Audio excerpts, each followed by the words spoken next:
Hello student, welcome back to my YouTube channel Arihant lecturer. अगर आप class 10th या 12th में तो ये वीडियो आपके लिए बहुत ज़्यादा इंपॉर्टेंट है। प्यारे बच्चों, आज की इस वीडियो में मैं एक स्टेट टॉपर की कॉपी आपको दिखाने वाला हूं। अगर आप भी ऐसे कॉपी लिख कर आओगे तो एग्जामिनर चाहे जिस भी विचारधारा का हो, अगर खड़ूस से खड़ूस भी एग्जामिनर आपकी कॉपी जाएगी तो वो आपको पूरा का पूरा नंबर देने के लिए मजबूर हो जाएगा।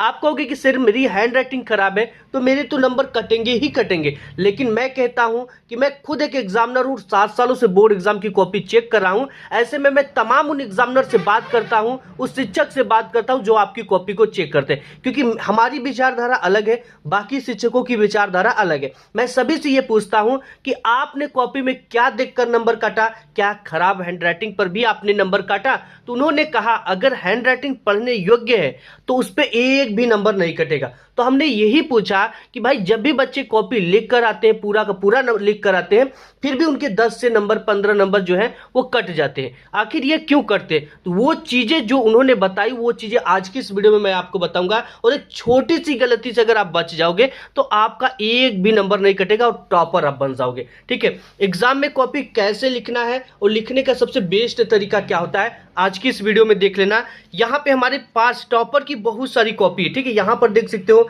100 में 99, 70 में 70, 100 में 58, 100 में 100 और 70 में 70, 100 में 97 नंबर वाली कॉपी है। लेकिन इस कॉपी को इतनी बेहतरीन तरीके से लिखी गई है ना कि या क्या ही कहा जाए। ये जिस भी एग्जामिनर शिक्षक के पास जाएगी, अगर उसका दिल पत्थर का होगा तो वो भी पिघल जाएगा। सबसे पहले यहाँ पर देख सकते हो क्वेश्चन पेपर में सबसे पहले आपका खंड अ और बहुविकल्पी प्रश्न आता है। जैसे ही बहुविकल्पी प्रश्न समाप्त होता है वैसे ही आपका खंड ब आ जाता है और इसमें बच्चा वर्णनात्मक टाइप के प्रश्न मिलते हैं। ठीक है, देखिए एक एक चीज़ों को अच्छी तरीके से मैं बताऊंगा कि कैसे लिखना है, कैसे निबंध को लिखना है। यहाँ पर देखिए और क्या गलती नहीं करना है। ठीक है, ऐसा नहीं कि टॉपर गलती नहीं करते, करते सभी हैं, लेकिन अगर इस वीडियो को देख लिया तो आपके 10 से 15 अंक बोनस मिलेंगे, अर्थात आपके एक भी नंबर नहीं कट सकते। सबसे पहले बच्चे यहाँ पर देखो, बच्चे ने खंड ब डाला है। ठीक है, यहाँ पर सबसे पहले जो क्वेश्चन पेपर आता है आपका खंड ब और वर्णनात्मक टाइप के प्रश्न। टीचर को इंप्रेस कैसा किया जाए ये सबसे ज़्यादा इंपॉर्टेंट है। ठीक है, कि एक शिक्षक को इंप्रेस कैसा किया जाए, और यही चीज़ है जहाँ से आपको इंप्रेशन चालू हो जाता है, क्योंकि सबसे पहले इसी को आप अपने कॉपी पर लिखते हो। तो यहाँ पर देखिए खंड ब लिखा गया है। खंड ब में किस टाइप के प्रश्न है? वर्णनात्मक प्रश्न तो यहाँ पर लिखा गया है। अब इसके बाद यहाँ पे ये क्वेश्चन आता है वो 21 के अंतर्गत आता है। यहाँ पे दे रखा है कि निम्नलिखित गद्यांश पर आधारित दिए गए प्रश्नों के उत्तर दीजिए। इसके लिए आपको दो ठो गद्यांश देता है, एक ये देता है और एक ये देता है। हम शिक्षक को ये कैसे पता चलेगा कि आपने किस गद्यांश को अटेम्प्ट किया है या किस गद्यांश को आपने हल किया है? तो यहाँ पर देखिए बच्चे ने क्या किया है, यहाँ पर संकेत डाला गया। संकेत ब्लैक पेन से डाली गई है। यह कोई बात डैश डैश देखता था, यानी कि यह कोई बात डैश डैश देखता था। हमको अब ये पता चल गया कि बच्चे ने इस वाले गद्यांश को हल किया है। अब इसमें जो सबसे पहला क्वेश्चन है ये देखो क्या दे रखा है कि उपर्युक्त गद्यांश का संदर्भ लिखिए। संदर्भ लिखने के लिए आपको पता होना चाहिए पाठ क्या है और इसके लेखक कौन है। देखिए संदर्भ जो है अ नंबर पे है। ठीक है, तो यहाँ पर बच्चे ने अ नंबर डाला है, उसके बाद संदर्भ लिखा है ब्लैक पेन से और इसके नीचे डबल पाई इस तरह से खींची गई है।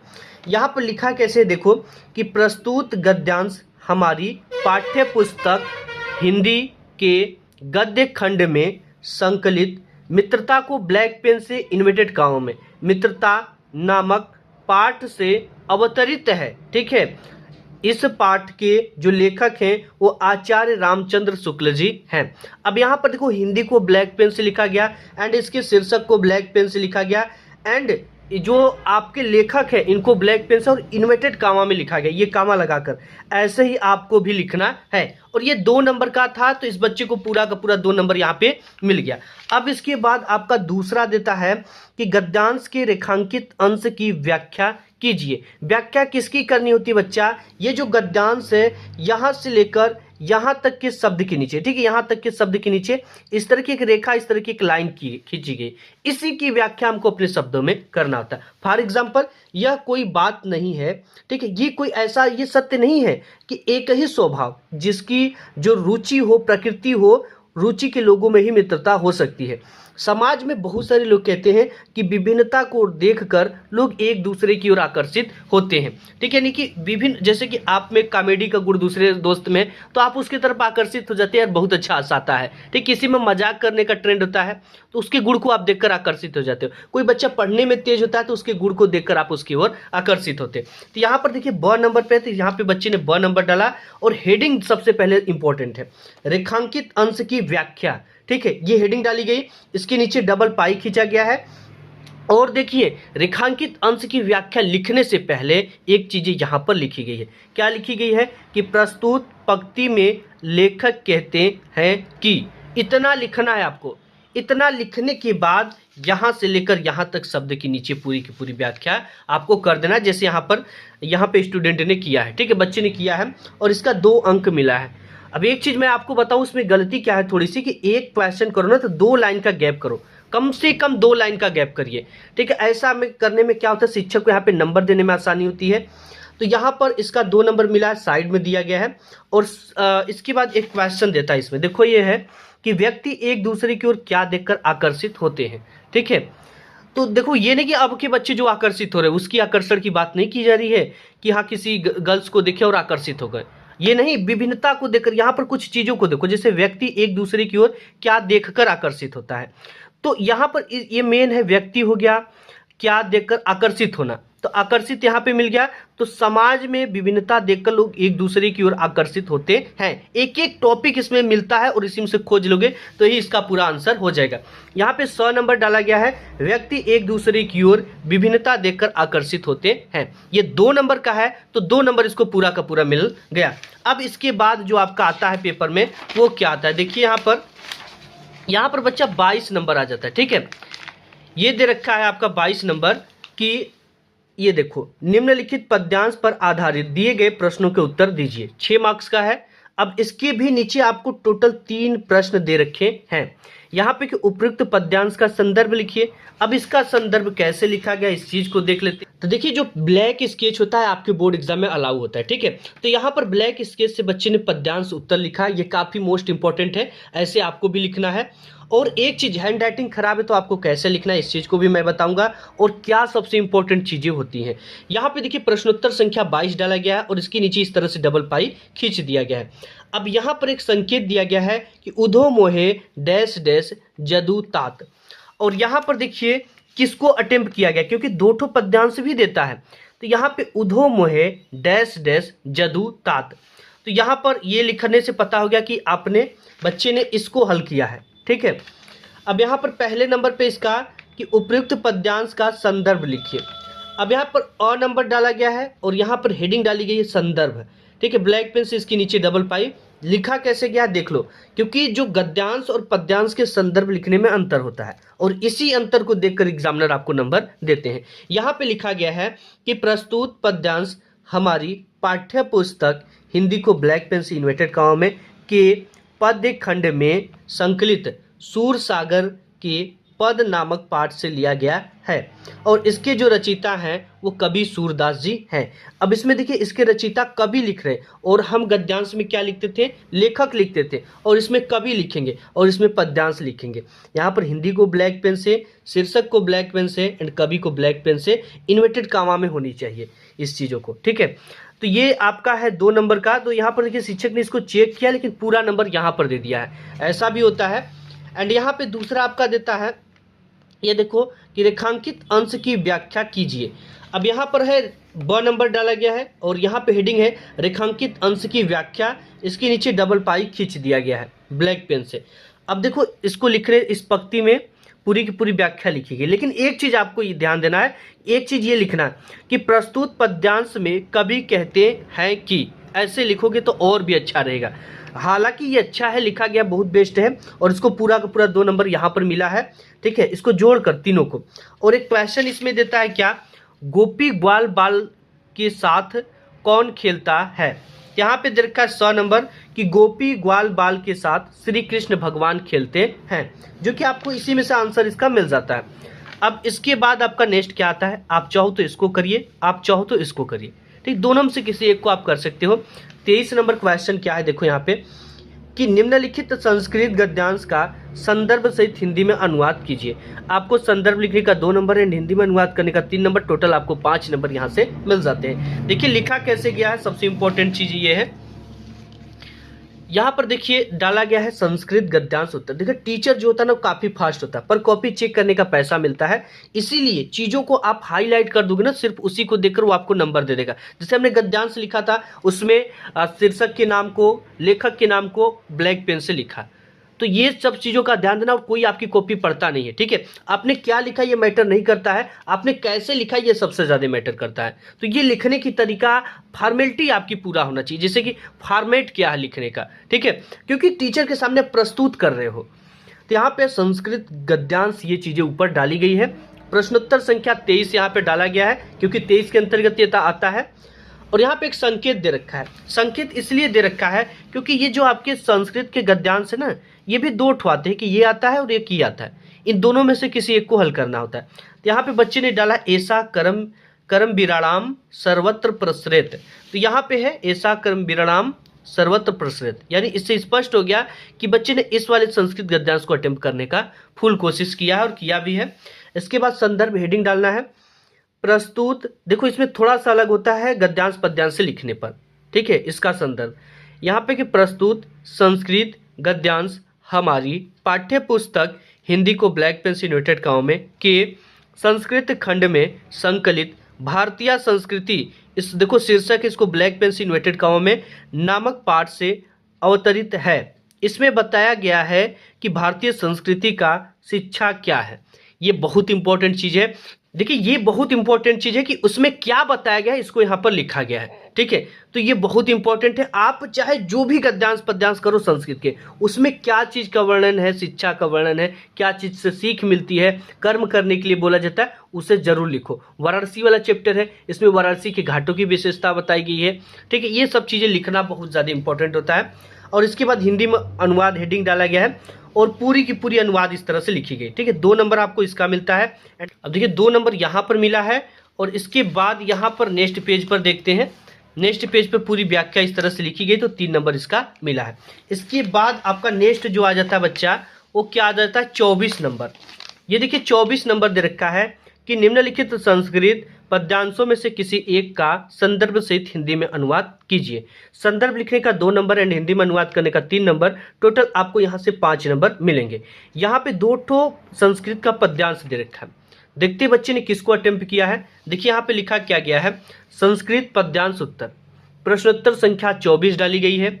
श्लोक में लिखा गया है सर्वे भवन्तु डैश डैश भवेत्, क्योंकि इसमें जो आता है ना 24 के अंतर्गत श्लोक आता है, तो संस्कृत श्लोक जब भी लिखेंगे तो श्लोक यहाँ पे संकेत के रूप में हेडिंग रहेगी। अब यहाँ पर है संदर्भ लिखना है, इसका 2 नंबर मिलता है एंड हिंदी में अनुवाद का 3 नंबर मिलता है। यहाँ पर देखिए संदर्भ हेडिंग डाली गई ब्लैक पेन से, लिखा कैसे गया कि प्रस्तुत श्लोक हमारी, क्योंकि श्लोक है, प्रस्तुत श्लोक हमारी पाठ्य पुस्तक हिंदी ब्लैक पेन से इन्वर्टेड कॉमा में के संस्कृत खंड के अंतर्गत भारतीय संस्कृति को, शीर्षक को ब्लैक पेन से इन्वर्टेड कॉमा में नामक पाठ से लिया गया है। अब इसकी हिंदी में अनुवाद कैसे लिखेंगे। हिंदी में अनुवाद सब सुखी हो, सब रोग रहित हो, सब कल्याण को देखे, इस तरह से लिखा गया है और इसका टोटल 5 नंबर इसको मिला है, ठीक है। इसके बाद नेक्स्ट आपका आ जाता है 25 नंबर। ये दे रखा है कि अपने पठित खंड काव्य के आधार पर निम्नलिखित प्रश्नों में से किसी एक का उत्तर दीजिए। और ये जो होता है हर एक जिले में अलग अलग चीज़ें पढ़ाई जाती है, जिला वाइज होता है। तो देखते बच्चे ने किसको अटेम्प्ट किया है, ये 3 नंबर का आता है आपके एग्जाम में, ठीक है। तो यहाँ पर देखिए बच्चे ने प्रश्नोत्तर संख्या 25 डाला, ज्योति जवाहर खंड काव्य, यानी कि इन्होंने किसको अटेम्प्ट किया है, ज्योति जवाहर खंड काव्य का ये चरित्रांक, ठीक है, चरित्रांक या कथावस्तु संक्षेप में लिखी, इन दोनों को हल करना होता है। तो इन्होंने चरित्रांक इनका किया है। तो यहाँ पे ज्योति जवाहर खंड काव्य श्री देवी प्रसाद शुक्ल राही द्वारा रचित है, तो इनको ब्लैक पेन से लिखा गया है और इसके नायक जो है पंडित जवाहरलाल नेहरू हैं। इनके बारे में इस तरह से लिखा गया, 3 नंबर का आता है। यहाँ पे है स्वरूपरी लोकनायक हेडिंग डाली गई है। इसके बाद नेक्स्ट पेज पे देखते हैं। इसके बाद यहाँ पर देखिए लिखा गया विश्व शांति के पक्ष पोषक थे, ये नव राष्ट्र के निर्माता थे, देशभक्त और स्वाधीनता सेनानी थे। और ये 3 नंबर का है, तो बच्चे को पूरा का पूरा 3 नंबर मिला। इसके बाद नेक्स्ट आपका आ जाता है 26 नंबर, ठीक है। 26 के अंतर्गत इसमें क्या देता है, देखिए ये दे रखा है 26 का 26 का क कि दिए गए लेखकों में से किसी एक लेखक का जीवन परिचय देते हुए उनकी एक प्रमुख रचना का उल्लेख कीजिए। जीवन परिचय लिखने का 3 नंबर एंड रचना का नाम लिखने के लिए 2 नंबर, टोटल यहाँ से आपको 5 नंबर मिलेगा। देखते हैं बच्चे ने किसको अटेम्प्ट किया है। तो देखिए यहाँ पर सबसे पहले बच्चे ने यहाँ पर ऊपर लेखक परिचय डाला। आप जो भी चीज़ें करो यहाँ पर उस चीज़ को लिखो, ठीक है। और प्रत्येक खंड को आपको नए पेज से शुरू करना है। फर्स्ट 2 से 3 पेज आपको सुंदर और वही प्रश्न करना जो आपको अच्छी तरीके से आता, क्योंकि इसी से टीचर इंप्रेस हो जाएगा तो आपकी पूरी कॉपी में एवरेज नंबर देता चला जाएगा। और प्रत्येक खंड को नए पेज से शुरू करना है और एक क्वेश्चन करने के बाद 2 से 3 लाइन का गैप करना है। और बोर्ड एग्जाम में ब्लू ब्लैक पेन का उपयोग करना है और स्केच का उपयोग करना चाहते हो तो ब्लैक स्केच का कर सकते हो। यहाँ पे लेखक परिचय प्रश्नोत्तर संख्या 26 जिसका लिखा गया उसकी टाइटल यहाँ पे ब्लैक पेन से लिखना है। यहाँ पे बच्चे ने किसको अटेम्प्ट किया है, जयशंकर प्रसाद को, तो यहाँ पे ब्लैक पेन से जयशंकर प्रसाद लिखा गया है। इसके बाद इस तरह से संक्षिप्त परिचय लिखा गया है। इसमें एक बॉक्स बनाया गया है जिसमें इनकी कुछ हाईलाइट चीजों को लिखा गया है और टीचर इसी को देखकर आपको 5 नंबर दे देगा। और यहाँ पे देखो इनके जन्म स्थान को ब्लैक पेन से, इनके जन्म को ब्लैक पेन से, इनके पिताजी के नाम को ब्लैक पेन से एंड इनके माताजी के नाम को ब्लैक पेन से लिखा गया। हाईलाइट करने का ये तरीका होता है, ठीक है।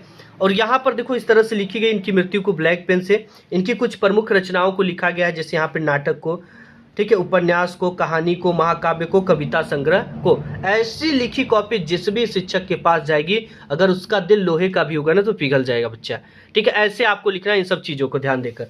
अब इसके बाद, और ये चीज़ नहीं है कि लिख रहे हो तो सिर्फ लिखो और बहुत स्लो लिखो, आपको वर्ड लिमिट का ध्यान देते हुए समय का भी ध्यान देना है, अदरवाइज आपके क्वेश्चन छूट जाएंगे। पूरी क्वेश्चन पेपर आते हुए क्या करेगी कि आपके क्वेश्चन ही छूट गए। ज़्यादा सजाने की कोशिश नहीं करना है, बिल्कुल एक स्पीड से सभी चीज़ों को लिखो, ठीक है।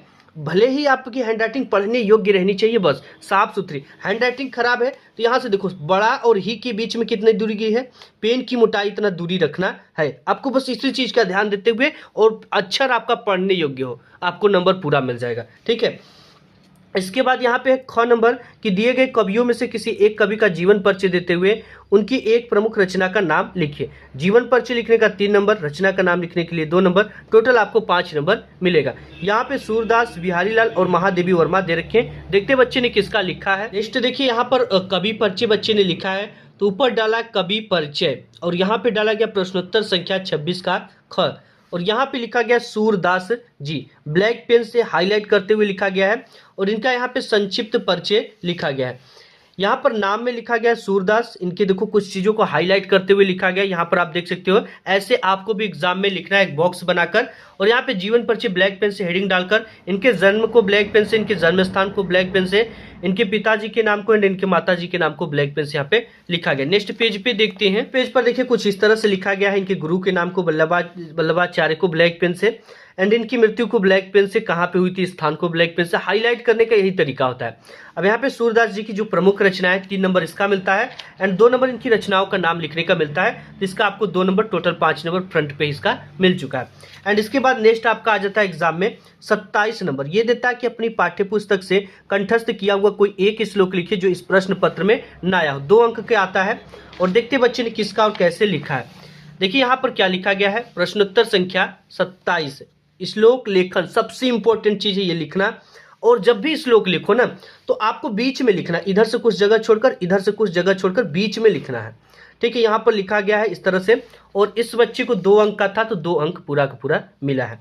और एक चीज मैं आपको बताऊं, यहाँ पे नेक्स्ट आपका आ जाता है 28 नंबर की मोहल्ले की सफाई हेतु अपने क्षेत्र के नगर निगम को एक प्रार्थना पत्र लिखिए। अब देखिए जब भी हम प्रार्थना पत्र लिखते हैं तो हमारी ये यहाँ तक क्यों न भरी हो, 2-3 लाइन क्यों न भरी हो, लेकिन प्रार्थना पत्र नए पेज से शुरू करेंगे, निबंध को नए पेज से शुरू करेंगे, जीवन परिचय को नए पेज से शुरू करेंगे। यानी कि कोई क्वेश्चन यहाँ पे खत्म हुआ है तो हम यहीं से शुरू कर दे लिखना, ऐसा नहीं करना है, ठीक है।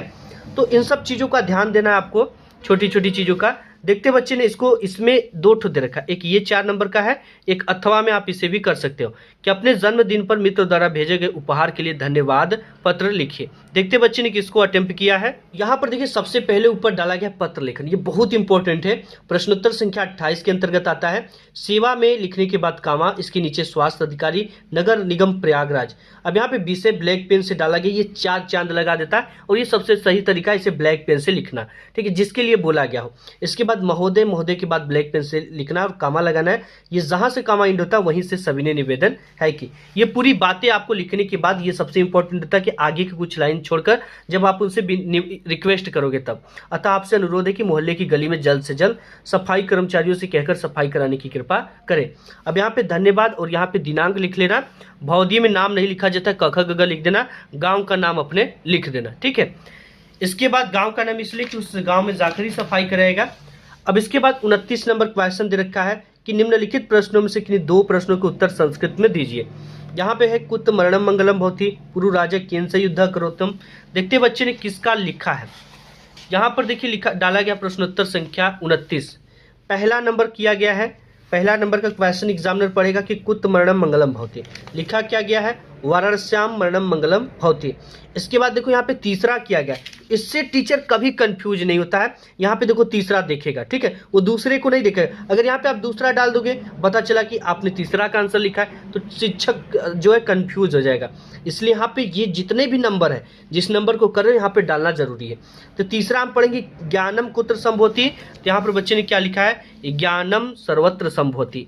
इसका एक एक नंबर का था तो 2 नंबर यहाँ से आसानी से मिल गया। अब इसके बाद आपका आ जाता है तीसरा नंबर, ये देता है कि निम्नलिखित विषयों में से किसी एक विषय पर निबंध लिखे और ये 7 मार्क्स का है। यहाँ पे विज्ञान वरदान या अभिशाप पर, बेरोजगारी की समस्या और समाधान पे, स्वदेश प्रेम पर, विद्यार्थी जीवन में अनुशासन के महत्व पर। देखते हैं बच्चे ने किसका लिखा है। और यहाँ पर देखिए सबसे पहले निबंध लेखन डाला गया है। प्रश्नोत्तर संख्या 30 बच्चे ने डाला है स्वदेश प्रेम। जो भी टाइटल आपके इसमें दे रखा है उस टाइटल को आपको लिखना है और इसके नीचे पाई भी होना चाहिए। रूपरेखा डाला गया, इसके अंतर्गत ये बताने का प्रयत्न किया गया है कि आपने कितनी हेडिंग के अंतर्गत इसको पूरे को कवर किया है। यहाँ पे प्रस्तावना, स्वदेश प्रेम का अभिप्राय, ठीक है, इस तरह से लिखा गया है। इसके बाद एक कोटेशन जरूर से जरूर लिखो। ये कोटेशन बहुत ज्यादा टीचर को इंप्रेस करता है। बहुत सारे बच्चों की मैं कॉपी चेक करा था तो इंग्लिश में लिखे थे, सभी चलता है बच्चा इंग्लिश में आता तो इंग्लिश में ही लिख दो। जो भरा नहीं है भावों से बहती, जिसमें रसधार नहीं, वह हृदय नहीं पत्थर है, जिसमें स्वदेश का प्रेम नहीं, प्यार नहीं। तो ये काफ़ी अच्छा लिखा गया है, इस तरह से लिखना आप भी। 7 नंबर पूरा का पूरा इसको मिला है। एंड इसके बाद नेक्स्ट पेज पर देखते कैसे लिखी गई है। यहाँ पे देखिए इस तरह से स्वदेश प्रेम हेडिंग डाला गया, स्वदेश प्रेम का अभिप्राय, देश के प्रति हमारा क्या कर्तव्य होना चाहिए, इस तरह से। और यहाँ पे देश प्रेम का स्वाभाविक भावना इस तरह से लिखा गया है, ठीक है। हम देश प्रेम से कैसे भावना रखते हैं, जैसे कभी मैच होता है दूसरे देश से तो हम सोचते हैं कि हमारा देश जीते। देश प्रेम का आदर्श क्या है, इस तरह से लिखी गई है और कुछ चीज़ों को ब्लैक पेन से हाईलाइट करके यहाँ पे दिखाया गया है। एंड इसके बाद यहाँ पर इसकी जो लास्ट है उपसहार हेडिंग है और इस तरह से लिखा गया है। और इस बच्चे को पूरा का पूरा 7 नंबर मिला है। ऐसे आप भी बोर्ड एग्जाम में लिख कर आओगे तो आपका एक भी नंबर नहीं कटेगा, ठीक है। पूरी क्वेश्चन को अटेम्प्ट करो, चाहे आता हो चाहे ना आता हो, उससे मिलता जुलता कीवर्ड लिखो, आपके नंबर मिलेंगे। सिर्फ आपकी हैंडराइटिंग पढ़ने योग्य होनी चाहिए। आज की इस वीडियो में बस इतना है। प्यारे बच्चों, वीडियो पसंद आया तो लाइक करना। मिलूंगा एक नेक्स्ट वीडियो में, तब तक के लिए धन्यवाद।